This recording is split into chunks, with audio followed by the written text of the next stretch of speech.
আসসালামু আলাইকুম। এবারের ইলেকশনে পোলিং এজেন্ট ব্যাপক ভূমিকা রাখবে।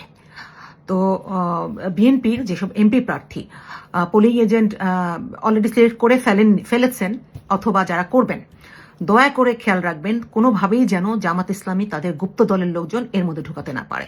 তাদের কিন্তু প্ল্যানের অন্যতম একটা হচ্ছে গুপ্ত তাদের লোকজনকে পোলিং এজেন্টের মধ্যে ঢুকানো, কোনোভাবেই যেন না পারে, দয়া করে খেয়াল রাখবেন। আরেকটা হচ্ছে পর্যাপ্ত পরিমাণে মহিলা পোলিং এজেন্ট নিয়োগ রাখার ব্যবস্থা করতে হবে। যেহেতু এবার গুপ্ত দলের প্ল্যান হচ্ছে নিকাব পরে নকল ভোট দেওয়া, জাল ভোট দেওয়া, তারপর বয়স্ক লোকজন যারা দুপুরে আসতে পারে বা খেয়ে দিয়ে সকালে নাস্তা টাস্তা করে 10টা-11টার দিকে আসবে, তারা সকালে এসে তাদের ভোটটা দিয়ে ফেলবে। তারা যেহেতু অলরেডি অনেক ভোটার আইডি তৈরি করে ফেলেছে, নকল ভোটার আইডি। সো খুব সাবধান। আর যদি দেখা যায় যে খুব বেশি সংখ্যক পর্যাপ্ত পরিমাণে এই মহিলা পোলিং এজেন্ট পাওয়া যাচ্ছে না, তাহলে নিজ নিজ এলাকার যে বিএনপির নেতাকর্মীরা আছে তাদের বউকে এই ব্যাপারে প্রশিক্ষণ দিয়ে পোলিং এজেন্ট বানাতে হবে।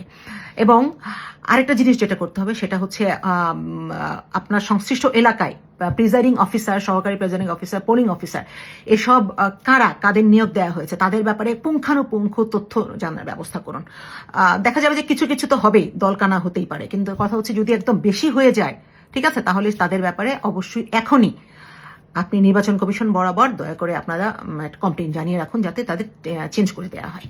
আরেকটা জিনিস হচ্ছে যেসব পোলিং এজেন্ট নিয়োগ দেবেন তাদেরকে, বিশেষ করে মহিলাদেরকে অবশ্যই জানিয়ে দিতে হবে কিভাবে জাল ভোট ধরতে হবে এবং জাল ভোটারকে ধরতে হবে।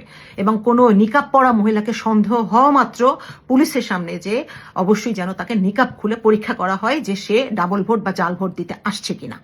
আরেকটা জিনিস, কতজন ভোটার ভোট কেন্দ্রে ঢুকলো এবং ভোট দেয়া হলো এই ব্যাপারে যেন তারা হিসাবটা রাখতে পারে যে মিল হলো কিনা ভোটারের সংখ্যা এবং ভোট দেওয়ার সংখ্যা, ব্যালট পেপারের সংখ্যা।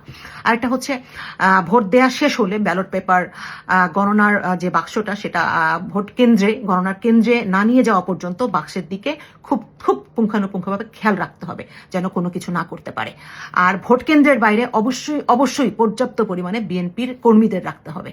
আপনারা শান্তিপূর্ণভাবে অবস্থান করবেন, কিন্তু প্রচুর পরিমাণে অবস্থান করতে হবে, কারণ গুপ্ত দল কিন্তু যে কোনো পরিমাণ অ্যাটাকের জন্য তারা এবার ঝাঁপিয়ে পড়বে এলাকার।